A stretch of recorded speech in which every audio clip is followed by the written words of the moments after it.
My name is Daniel, and for nearly 30 years, I dedicated my life to a company that I helped build from the ground up.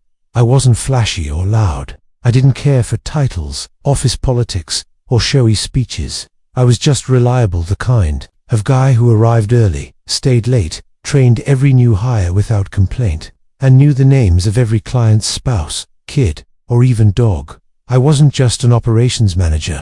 I was part of the company's backbone, someone the founder trusted like family. That founder was Randall Thompson, and Randall and I, we went way back to when our office was a tiny space above a greasy pizza shop, and our phones doubled as order lines and customer service.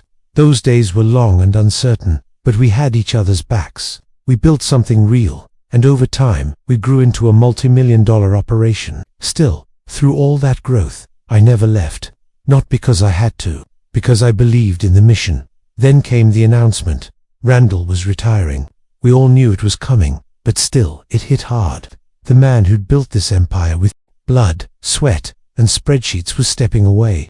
Naturally, everyone wondered who would take over. There were whispers of a sale, maybe even a seasoned executive stepping in. But Randall had other plans. He gave the company to his daughter, Claire. Claire was, let's just say, polished. Ivy League degree, sleek wardrobe, full of confidence, and corporate buzzwords, but she'd never worked a single day in our office. She didn't know the people or the culture. She didn't understand what made this place tick. She walked in as if she was here to save us, tossing around words like disruption and ecosystem alignment, and suddenly the coffee changed. The walls were painted white and gray, and veteran employees were called legacy liabilities. Week 2, and the office atmosphere turned cold. Staff stopped smiling. Conversations grew stiff. Consultants roamed the halls asking questions nobody understood, like what value stream do you feel most connected to?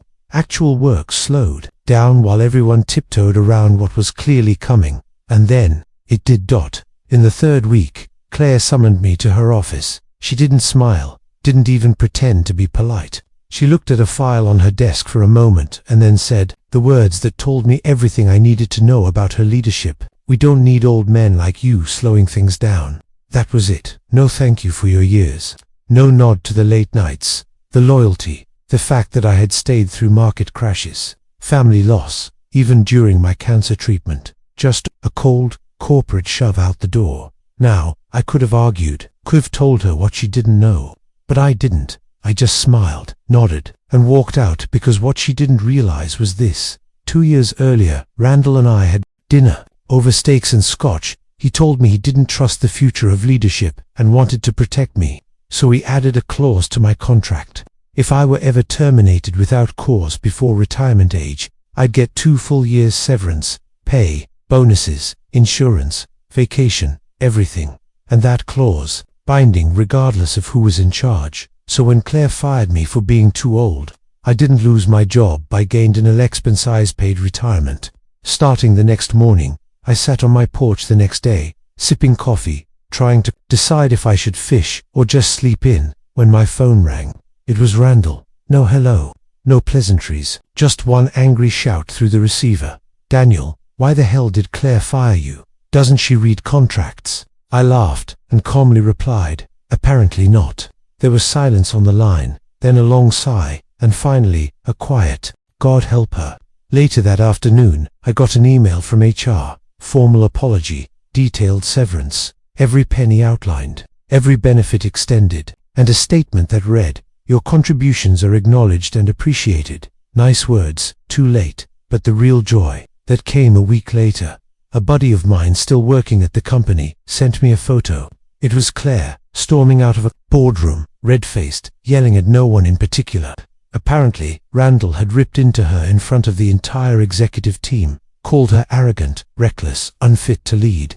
And the best part, the severance payout she triggered froze the company's budgets, so all her flashy new initiatives, the rebranding, the fancy podcast she wanted to launch, dead in the water. No disruption, no expansion, just one very embarrassed daughter, a furious father, and a staff that suddenly remembered what real leadership looked like. 3 weeks later, Claire stepped down to pursue new opportunities.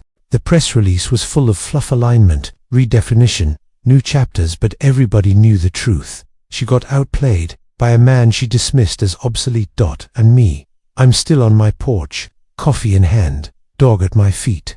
I fixed the old shed out back. I take my grandson to school in the mornings. I walk more, laugh more, breathe easier. People sometimes ask if I miss the job. I smile and say, not really, especially not when the new boss gives you a paid vacation for calling you old.